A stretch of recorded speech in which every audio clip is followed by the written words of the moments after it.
I seem unsuited for dating, chapter 15.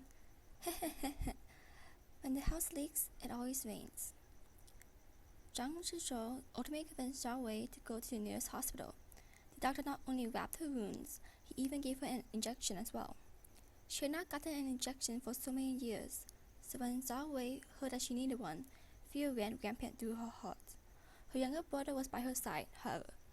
Upon remembering now how she had mocked him as a child for being afraid of shots, she definitely had to pretend that she was nonchalant about this. After glancing at the bill, she realized the greatest pain came not from the shot. Is this doctor scamming me? Needing a shot just because a cat scratched me, plus it's so expensive too. Zhao Wei couldn't help but voice her complaints as she sat in the car on the trip back. Zhao Mingming snickered and said to her, I heard the shot is charged based on body weight. Zhao Wei remained silent. If there wasn't an outsider there, she would definitely ruthlessly beat him up. Driving in the car in the front, Zhang Zhizhou said, not all the stray cats in the neighborhood got the vaccines, so it's relatively safer to get a shot. He began to consider getting all the stray cats in the neighborhood vaccinated upon mentioning this. Zhao Wei asked him, after those cats are sent to the hospital, when would they be discharged? Depends. Each cat's circumstances are different. It should take several days. Oh. Recalling that the only one to escape this calamity was the orange cat, Zhao Wei felt that this probably was, as they said, profiting from a disaster. Losing its whiskers but saving its balls. Although, ultimately, everything would still be lost. Zhang Zhizhou agreed to Zhao Wei's request and drove her directly to her nail salon. Zhao Wei got out of the car first. Tilting his head, he glanced at her hand. Your hands can still give manicures to customers like this? Zhao Wei stated, it's fine. It's only a small injury and won't affect anything. Zhang Zhizhou countered, I meant if customers saw that your hand is injured, would they not want you to touch them? Zhao Wei had no reply. Do you think everyone is a clean freak like you? Zhao Wei slammed the car door shut. Pa! After saying this, clean freak. These two words seemed to stab Zhang Zhizhou. A frown tugged lightly at his lips as he started the car. Zhao Wei furiously stormed into the salon. The little apprentice who had recently started working looked at her curiously from outside the door, asking her, Zhao Wei, Jie, was the one who delivered you here your new boyfriend? His car is quite nice. Zhao Wei's brow shot up and asked her instead, how could you curse your boss like this? The little apprentice had no idea how to reply. Zhao Wei couldn't let her hands touch water at the moment, so it was indeed a bit inconvenient. She reflected deeply on herself. Why did she give the gloves to Mr. Zhang back then?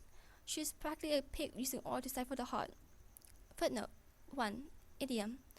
Flattering herself / acting magnanimously to make herself feel better. Although doing a good deed might have helped Zhao Mingming gather character when he entered Starlight General Merchandise to sit for the second round of interviews, he could obtain an internship. Zhao Mingming, delighted, filled out the paperwork and even found a new place with lightning speed. Jia, my coworker says his roommate just moved out, so he's looking for a roommate. If I want, I can move in with him. Zhao Wei asked him, have you seen the apartment? Zhao Mingming nodded. I have. Although it's not as big as your place, and the furnishing is average, the rent is acceptable. Is it far from work?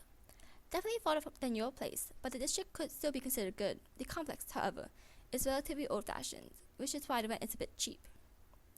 Zhao Wei thought for a moment and said, then okay, tell me when you move. Zhao Mingming arranged to move apartments after work the next day with his coworker. Zhao Wei also deliberately returned earlier to help him unpack his things. It could not be said that this coworker of his was very good. He had come over to help him move and was even a little flustered upon seeing Zhao Wei. After the things were moved, Zhao Wei invited him for dinner at Stinks. Naturally, this included Zhao Mingming. After finishing off the task, Zhao Wei returned home and collapsed onto her sofa, not wanting to move at all. Moving truly was a physical labor. Closing her eyes for a bit raised her spirit. Then her cell phone beeped with a new message. Zhao Wei lazily groped for her phone and glanced at it. Zhao Mingming, Jia, that coworker who helped me move today. What do you think of him? Zhao Wei, very good, Others were very busy helping, yet you have the cheek to stand to the side and watch. Zhao Mingming, I also moved a lot of things, okay? Zhao Mingming, but he truly is very good. It was him who took care of me when I just joined the workplace. Even more rarely, he's also good looking. Xiaowei, you wouldn't happen to have taken a fancy to him? Zhao Mingming, no, it's because he just especially bashfully asked me if you have a boyfriend. Xiaowei didn't respond. Zhao Mingming, you two are both coincidentally single, so why not get to know each other a little? Grin. Xiaowei, tell him I have a boyfriend. Zhao Mingming, why? I think he's pretty good. Try and talk to him. Xiaowei, you've become very skilled at peeling leather. The motherland is not yet united, so not in the mood for romantic love. Zhao Mingming.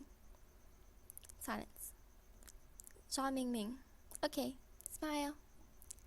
He didn't send any more messages after that. Xiaowei recalled that co-worker of his for a moment and thought that he really was very good. Although he couldn't be considered to be very tall, he was taller than her. She reckoned that if she wore high heels, he would still be taller. His looks were relatively gentle. He might not seem breathtaking at first, but he was definitely worth a second look. His character need not be spoken of, as he had actually helped lazy Zhao Mingming move luggage. He was simply a person who tries to never offend anybody. Asking for suicide at 18 this year, Zhao Mingming rented an apartment and moved out. His co-worker came to help him move. That co-worker of his is very good looking, and his character seems pretty good too. He even asked Zhao Mingming if I have a boyfriend, but what can I do? I have no plans to date. I feel like I missed out on 100 million yuan. Smile. 8 treasures kanji female hero. Silence. 8 treasures kanji female hero. I seriously suspect you absorb all of our romantic luck. Goodbye. Not losing 5 kilograms, not changing name. Didn't you say you ran to a very handsome auditor yesterday? What gives you the right to speak? Smile. 8 treasures kanji female hero. I met one auditor after so many years. Look at Xiaowei. How long ago was that pure-hearted sweet boy? Invincible little sweetie. I feel Xiaowei's romantic luck truly is very prosperous. Envious. Asking for suicide at 18 this year. What is there to be envious about? I already rejected him. Smile. 8 treasures kanji female hero.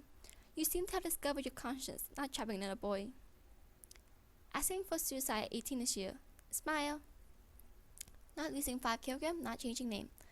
But what I really don't understand is why Xiaowei always comes across just such lovely boys. 8 treasures kanji female hero. Moral character quantity remains constant. She has used up all her moral character in this aspect, so there will always be other areas where it will come. Asking for suicide at 18 this year. For example, Mr. Zhang from downstairs. Smile. 8 treasures kanji female hero. Mr. Zhang from downstairs is handsome and wealthy. What is there for you to be satisfied about? Asking for suicide at 18 this year. You can scroll through the chat history. Smile.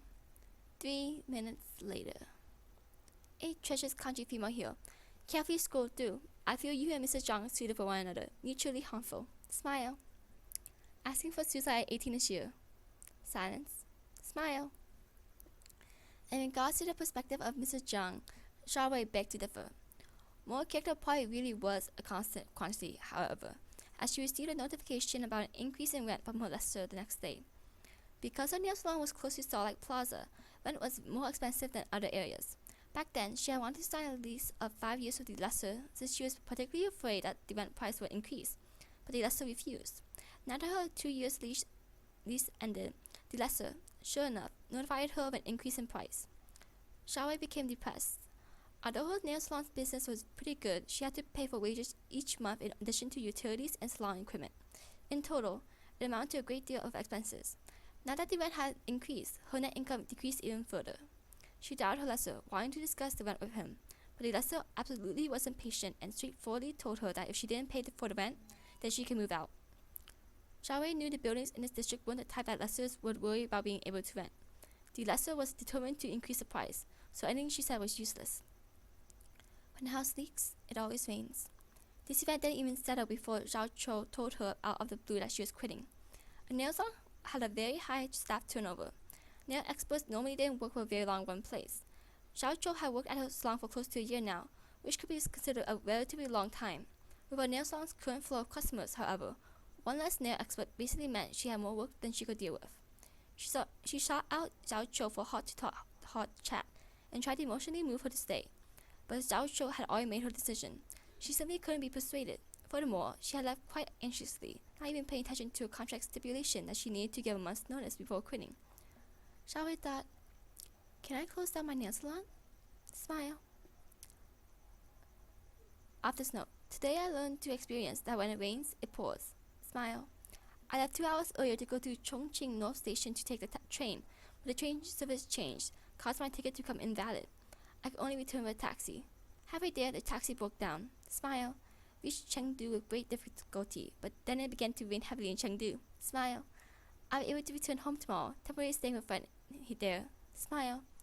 End of chapter 15 of I Seem Unsuited for Dating.